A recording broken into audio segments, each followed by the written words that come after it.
episode of It's Not Complicated, podcast from Central United Methodist Church, where I'm the senior pastor, and I'm here again with my favorite co-hosts.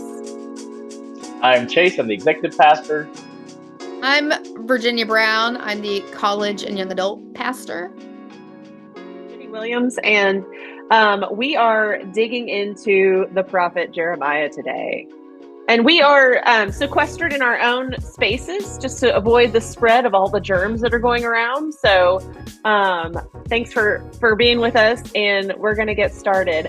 But remember, we are reading the Bible. So if you are in the car or if you're listening around people who have sensitive ears, just be mindful, and we will too. Here we are. It's day 197 in our readings. Oh, wow. And it's look at us. Look at us. And so here we are, chapter 1, Jeremiah chapter 1. Give us a little background info on Jeremiah. He's Hilkiah's son. He's from the region of Benjamin, which I assume means he's also from the tribe of Benjamin. I would think so. Yeah. Also, I should make this caveat. I read this week in the CEB, which I'm glad I did. I think it actually helped clarify some of the language, but they use sometimes they'll use really random words for things like tribe. So maybe it said tribe in the other translations. But anyway, it says the word of the Lord came to Jeremiah when Josiah was king of Judah. Josiah, if I remember correctly, was one of those young kings, wasn't he? Yeah. Like he was 8 when he took the throne or something like that. He was. And then he prophesied. Great age. Such a good age. Right, Ellis. King Ellis. That's right. Royalty. Oh my God. Don't ever say that in front of him or he will. Oh, no, I won't, because I know he would love it. Yeah. So anyway, God is like, Jeremiah, I need you to do this prophetic work for me. In fact, Jeremiah 1:5 says, before I created you in the womb, I knew you. Before you were born, I set you apart. That is one of my favorite verses that I go to and pray. Of course, this is not Jeremiah's original work. This is from Psalm. It is a psalm.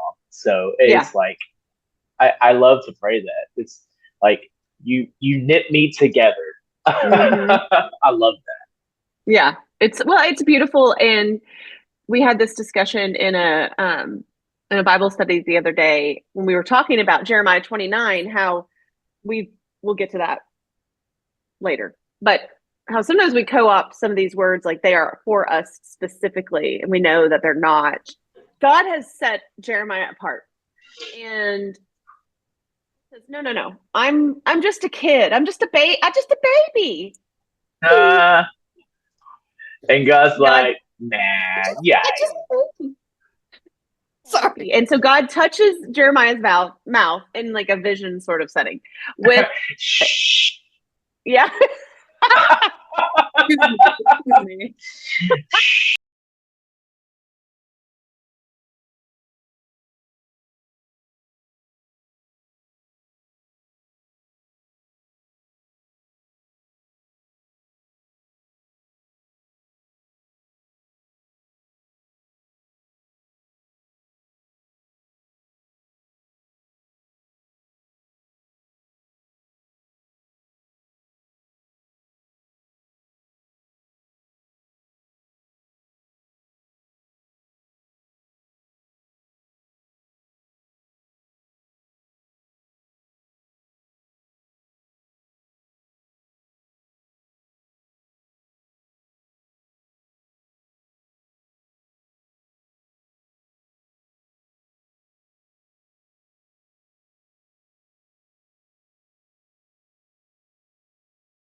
the peace when there is no peace, that one kind of stuck out. Like you said, it's like they'd rather be happy to hear lies than the truth. Yes. Ooh. And that resonates. And, yeah. Peace, there is no, yes, that's what it was. I couldn't remember again, I'm reading in the CEB. It's such a quirky translation, but it really does help kind of clarify some things. But I love that line. They say peace when there is no peace. And peace, remember, is shalom, which is like well-being, peace, like wholeness. But anyway. In chapter 7, God sends, this is like the beginning of the divine scavenger hunt that Jeremiah gets sent on throughout his ministry. First, God says, go to the gate and tell them to listen to what I say to you. Improve your conduct, and I'll actually live with you in this place. But then the implication is don't, and I'll abandon you. And then we find out here that there are false prophets that are coming in, and they're saying, this is the Lord's temple. This is the Lord's temple. And Chase, you referenced this last week about how in Isaiah that there was this understanding, I guess, misplaced understanding that God would never let anything actually happen to the temple. And so as they're watching Babylon kind of take over the whole region, they have false prophets that are saying, we're going to be fine. This is the Lord's temple. Like, what will God let happen to us? And God says, look, in the north, they worshiped on Shiloh. I did not preserve Shiloh. Why do you think that I'm going to preserve this temple? Interestingly, it wasn't the Lord's temple anymore. They had put high places all through it and were worshiping other gods in the temple. So this is just stupid. Which is interesting because then they go back to where those two different places, avenues of worship, like Jesus mentions it with the woman at the well. She's like, well, some people worship here and some people worship there. Where do you say we should worship? Yeah. Interesting. Sorry. Well, and Samaritans were from Samaria, which was the capital of the northern kingdom. And when the exiles had been brought back, or maybe while they were there, they intermarried, and that's what set them apart. Yeah, exactly. And then chapter 8 talks about the bones of the kings will be unearthed, which is, I guess, to their shame. Yeah. And then Jeremiah laments the people's doom. And he says that famous line, is there no balm in Gilead? And I looked up the balm of Gilead, and it's this rare medicinal perfume. And I just think, is this like biblical oils? Like essential oils? Maybe. Yeah. Oils. Oils. I always thought it was some chapstick, some balm. Yeah, exactly. Lip balm. Anyway, I think they should have had verse. Oh, what is it? 7 as the theme verse from this chapter. Like God's like, look, even the birds know how to migrate, but you can't find me. God's sassy in Jeremiah. Yeah, it's so good. It's so good. Well deserved. For sure. Chapter 9, Jeremiah has cried all of his tears. There's no more tears left to cry. And then gives more reasons how Israel and Judah messed around, and they're about to find out. You know what I mean? So, and then it talks about how God's like, I'm going to deal with all these circumcised people, and then uncircumcised. Okay, and then God says, Israel is uncircumcised in their hearts. And remember, circumcision is the sign of God's people. It's like, it's a visible sign to some, but like not publicly. But the point is that the people don't look like they're not looking like God's people. They might have the outward sign of being God's people, but their hearts don't look like how God wanted them to be. There was a comedian that asked a question. He's from the UK, and he was like, I asked all my American friends, about circumcision because it's a religious thing, right? And they're like, no, it's kind of an American thing. And he's like, why? And he said, all of my friends were like, we don't know. And he's like, you should probably know. Yeah. That's funny. And Israel is going through the motions of worship, but their hearts are not right. So, and then there's some good burns in here too. God says they're like scarecrows. They are fake and stuffed. Scarecrows in a cucumber field. Cucumber field. Yeah. They can't move, speak, or do anything. So good. And then God reminds them that these idols that they've incorporated into their life are fake. They aren't real. They aren't everlasting. They'll go the way of the earth, but God will never fail. So I'm going to start calling people scarecrows. You're nothing but a scarecrow. Well, in Wicked, she has that line. She's like, get stuffed. And it's like a haha because he becomes a scarecrow. Anyway. Cute. I'm so glad we can still find Wicked references every week. Absolutely. Chase can. Yeah. Okay, so chapter 11, Jeremiah is supposed to go and remind people of the covenant. Remember the law? Remember that?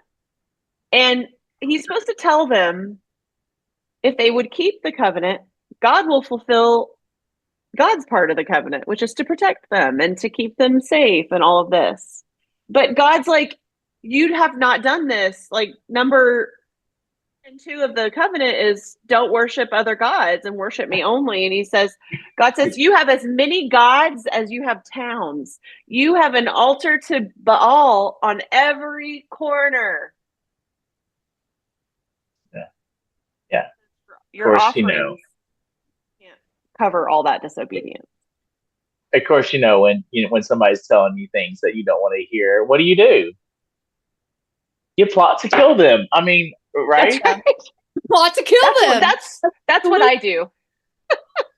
No, I'm just thankful. Like I don't know. I've never gotten a threat after a sermon. And I hope we never do. Frankly, if we preach some of what Jeremiah was preaching, there might be threats of some sort. True. So that's true. And so Jeremiah gets threatened by these men from. Is that his hometown? Anyway, doesn't matter. Ananoth? Yeah. Ananoth, yeah. Something like that, yeah. He gets threatened by them. But anyway. And then chapter 12 is like this little brief interlude about why bad people enjoy success sometimes. It's like a little like a mini Job or Ecclesiastes right here in the middle of Jeremiah. Ancient question. We always been asking this for centuries. Why do good things happen to good things happen to bad people and bad things happen to good people? Yeah. Yeah. I wonder if Adam brings us up and why. I need to read that. You wonder if what? Adam brings us up and why. Oh. The book. Adam Hamilton, the book Why. Definitely. He'll get there. I think. The first chapter acknowledges it. It doesn't offer any specific solutions. So, yeah. Okay. Okay. So in this little interlude, it does say God will eventually have compassion and restore the people's land and inheritance. So we're seeding hope in the middle of all this. Jeremiah, by the way, was written during the exile. If I understand. No, that's Lamentations. Just kidding. Lamentations, yeah.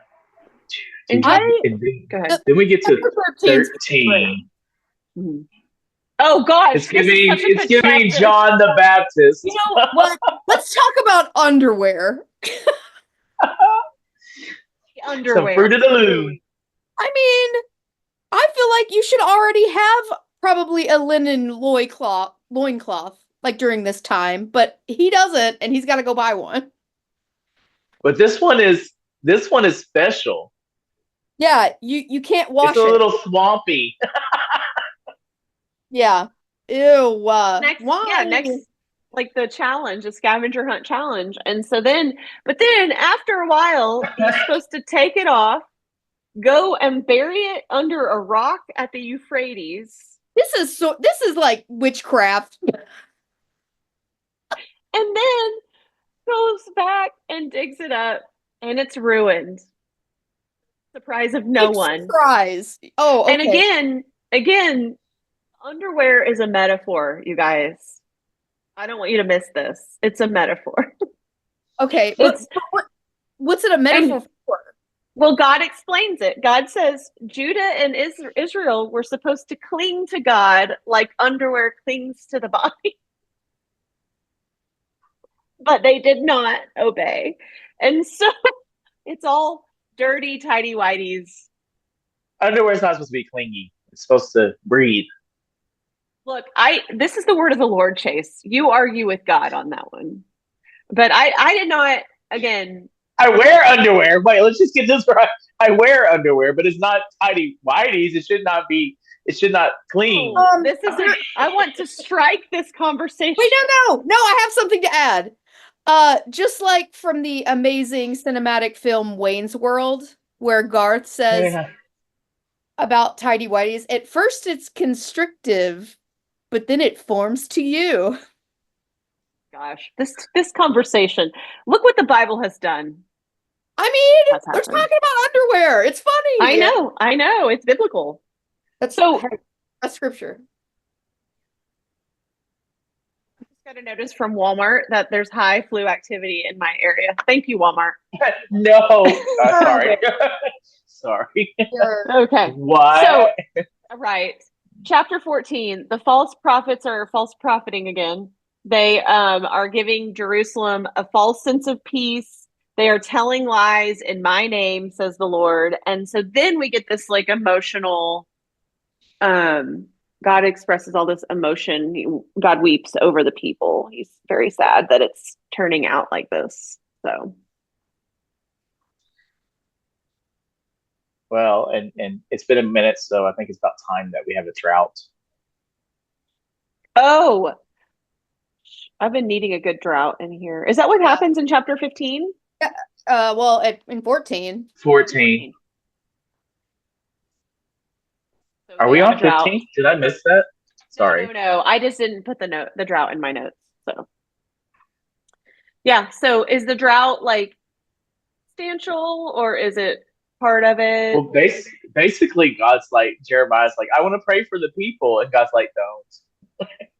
It's gonna happen. Verse 11. Don't even worry about it. Yeah. Just it's gonna be dry for a little bit. Yeah, and in verse 6 it says, the wild asses stand on the bare heights. They pant for air like jackals. Their eyes fall because there is no herbage or herbage. Herbage. God for the people of God. Thanks be to God. Mm-hmm. So in chapter 15, this is as well. God is like, look, this is how bad it is. You could bring Moses, you could bring Samuel to my face, ask me to not punish these people, and it would work. I would say no, because like, I'm done. Which again, fair, because again, in Isaiah, I heard some of these words, but I didn't realize the magnitude of what the people had done. Now that I know, I'm like, look, this feels like, I get it, God. We're tracking. And then Jeremiah, but he's like so sad that all this is happening. And he's like, I wish I had never been born so I didn't have to carry this message. Right. I don't know that Jeremiah and I would be friends. I would be like, you know what? It's a lot. You're a lot. And maybe play for some people, but not for me. Yeah. I don't think Jeremiah would be your friend either, because in verse 17, he's like, I'm an introvert. I don't like people. Oh. He says, I do not sit in the company of merrymakers, nor do I rejoice. Yeah. He doesn't get invited to many parties, is what I mean. He's not the life. No, not a blast at a party. And then it talks about, like, again, in 15, it says, if the people would turn back to me, I would forgive them. And, you know, the this is probably reflecting after the fact. But why did the Southern Kingdom not turn back to God? I don't understand this. I really don't. That is a great question.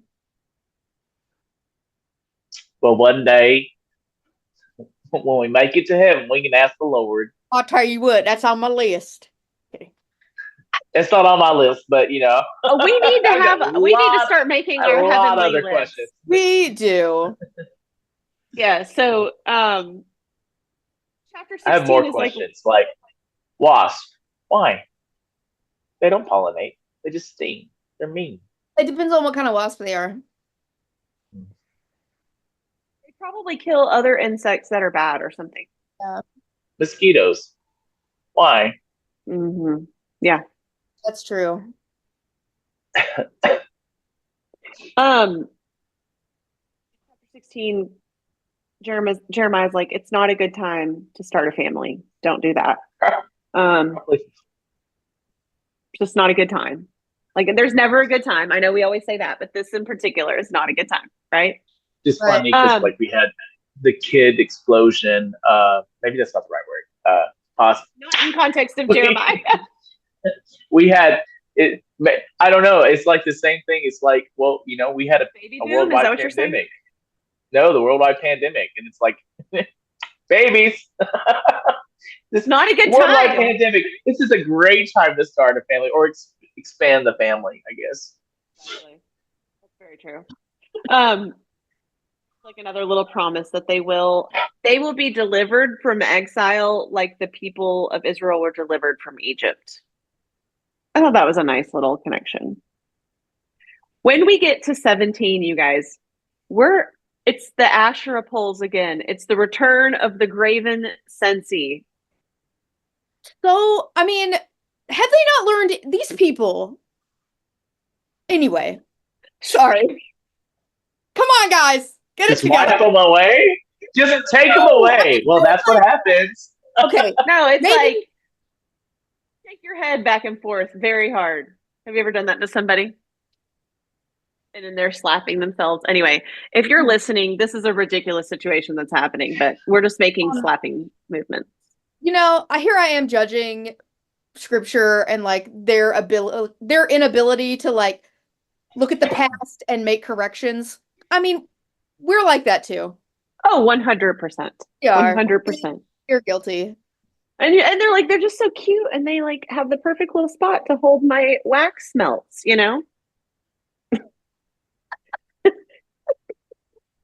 Oh my goodness.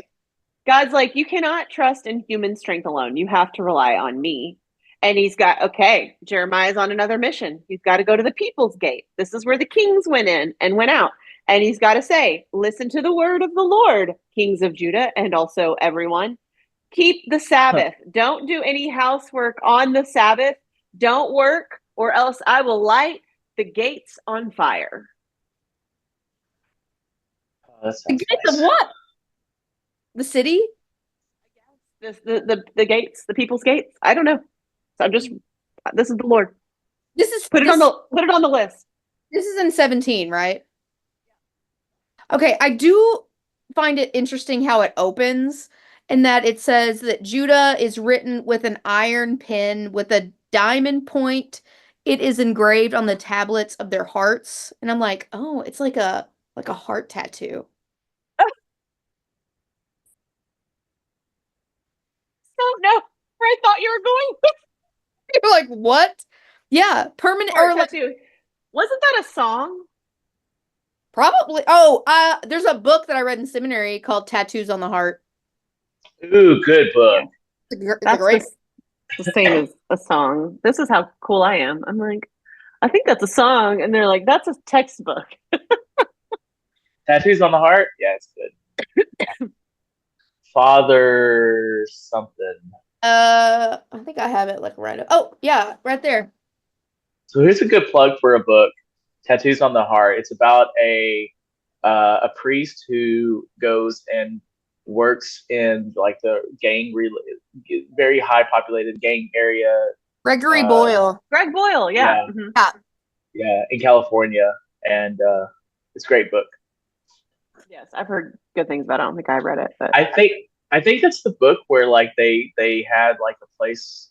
Oh, the Homeboys Bakery or something like Homeboy that. Industries. oh yes, yes, yes, yes. Yeah, maybe it's not this book, but maybe it is this book. It's like when somebody there were some people that needed a place to stay for the night, and it was Saturday night, and so they slept. It was just a little chapel, and when they left, you know, they were part of service, but they left before service and took their stuff with them, and the there was this group that walked in, and somebody said it smells really bad in here, and then the pastor just was like, it smells like Jesus. I was like, No, oh. well, that's really good. Oh, that's sweet. Speaking of the potter, the next chapter, it's like this reimagination of the potter and the clay again, and this is like a thing. I guess this is like our what would be one of our like common things that we always say, Mm. or analogies that we always use. Hit by a bus. I don't know. I don't know. But like it's like the one thing they talk about anyway. So it's in Genesis, Isaiah, Jeremiah, Corinthians. Yeah, lots of pottering. yeah. Well, and so Jeremiah again, his next mission is to go to the. These missions are very on the nose. I'm loving it. He has to go to the potter's house. The potter has like he's having trouble with a piece of clay, so he just tosses it out. And God's like, okay, do you see what he just did? I want to do that with the people of Israel. They are an unruly piece of clay, and I just want to throw them out and start over. And God's like, I'm about to mess this clay up. Could I be any clearer? And then so after Jeremiah goes to visit the potter, then he has to go out and tell the people, and they just like make fun of him. They don't listen. Yeah. And then the clay analogy continues in 19, because in 19 he's got to go buy a clay jar from the potter. Mm-hmm. And then he's got to take it to the gate of broken pots. What? Sounds like a great stop on the tour. And over here we have the gate of broken pots. Right, exactly. Basically your trash dump. Yes. And then he's supposed to shatter the clay jar in front of everyone. And God's like, see, this here land that you stand on it's used to be called something that I can't pronounce, but it will soon be called Carnage Valley. It's a metaphor, you guys. The pottery is a metaphor. Oh. Now, I don't want you to miss this. In an object lesson one time, I had like a big terracotta pot. Yeah. And I broke it. Yeah. One of my youth. Now we put it back together, but it was effective. Yes. Yeah, do y'all remember that time do y'all remember that time Virginia brought a brick into the sanctuary for objective Oh my lesson? Gosh. But like, yeah. And I thought King Ellis was going to end someone's life that morning. No, it was there was a kid that was it Ellis that was holding the brick? Oh, Brandon. Brandon took it and went a little high with it, and I was like, okay. Over the other kid's head. And I remember telling Scott, I was like, I don't know. I was worried about catching it so it didn't hit somebody in the head. Scott was like, I was worried about catching it so it didn't scratch up the floor. The floor. Yes. Had both of those thoughts at the same time. Yeah. Right. Oh my gosh. Yes, exactly. And another effective analogy, Virginia. Really well done. You know. But at least you didn't do like me and give a candle to a kid or trying to light a kid's candle like as they're doing the Christmas thing. That was weird. But they brought it up, and I was like, here's the adult. I was like, here's your candle light. Oh, hello. Here's your, and she's like, no, they're just holding the candle. They're two. They don't need a lit flame. Kyle doesn't need fire. I'm like, I don't know. Like they can't say fire, so they can't hold fire. You know, like that's a general rule. That's a great rule. But that kid's eyes was like, ooh. Okay, anyways, sorry. 20, we get some really great like baby names if you need them. Pasher. Pasher. And Dancer and Comet and. So Pasher is the priest's son, and he heard that Jeremiah was prophesying the destruction of the city, and so he took Jeremiah. He beat him and he put him in stocks at the Benjamin gate for an entire day. And then when he released him the next day, Jeremiah was like, "Oh yeah, well, God is going to change your name from Pasher to Panic Lurks Everywhere." That was my nickname in college.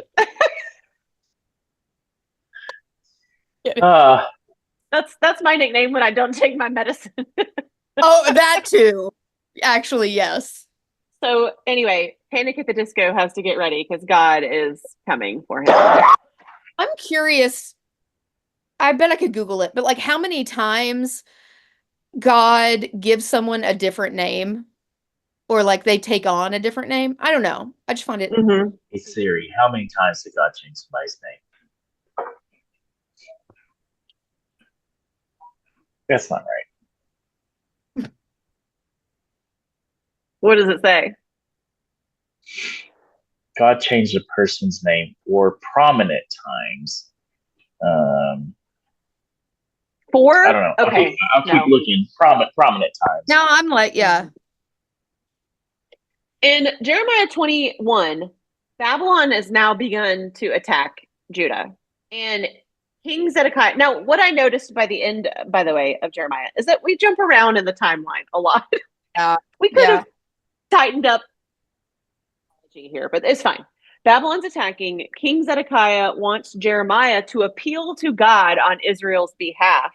And this was a bad thing to ask because God is very mad. And God's like, look, not only am I not going to help you, I'm going to use your own weapons against you. Like you're going to go out to fight Babylon and you're somehow going to turn on yourselves. So listen, I have set 2 paths before you, a road that leads to life and a road that leads to death.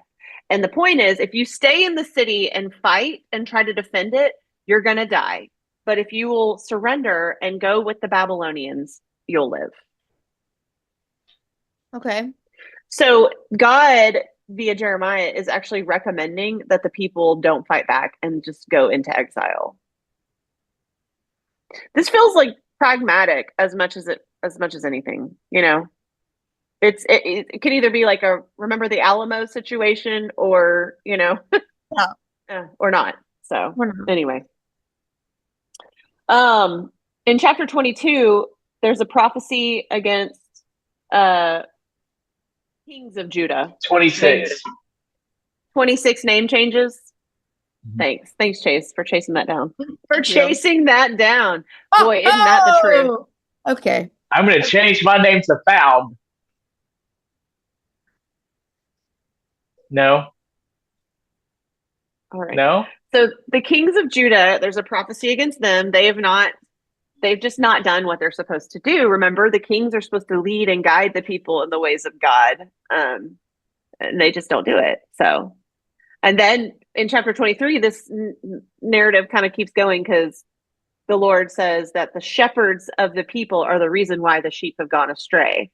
But there will be a righteous descendant from David's line, and he will be a wise king. And they call him, there's a name that they give him in the chapter. I didn't write it down, but something that I read said it might be a wordplay on Zedekiah's name, meaning Zedekiah is not a wise king or a good leader, but this other name, which sounds a little bit like Zedekiah, or maybe Zedekiah's nickname, that it was like that this person will be. So it was the Lord is our righteous was the yes. The Lord is our righteous. Our righteousness or just righteous? The Lord is our righteousness. Yeah.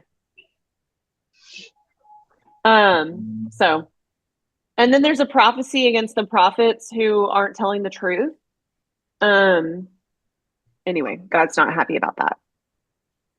All right, so we've had. Sorry. What were you going to say? I was just saying we've had clay pots. We've had Noah and like other look for two Lot. And now what are we missing? Figs. Fig tree. Yeah. In chapter 24, God shows Jeremiah a vision of a bowl of figs. Some of them are really good figs, and some of them are gross, nasty like rotting figs, all in the same bowl. Okay. This is a metaphor, you guys. The figs are a metaphor. Oh, Don't miss a this. metaphor. Okay, cool. It's a metaphor. Yes. These are the people who go into exile and who listen to what God has told them to do. They will be brought back to the land. They are the good figs. Oh, good figs. Gotcha. But the king, like Zedekiah and all of his officials, they are the bad figs. They are going to be thrown out. Yuck. If you ever go to Jericho and you get off the bus, those are the good figs that the salesman brings you. But when you go into the store and get the ones in the box, those are the bad figs. They do not taste the same. Oh my goodness. You're right. Actually, they were both good, but they weren't as fresh. I mean, the other ones were like, wow. Sorry. Yeah, they were really good. Yeah. I did a whole sermon over figs and like fig wasps one time. Yeah. Well, I'll have to have you send that to me to listen to. It was I thought it was good. I don't know if anybody else did. Okay, so that brings us to the end of that week. This week. Yay! Fig time! Speaking of figs, fig Newtons, am I right? I live for a fig Newton. Oh yeah. That's what I had for breakfast this morning, besides my applesauce. Are you serious? It's like not real food. It's so gross. It's very gross. It's not on the whole 40.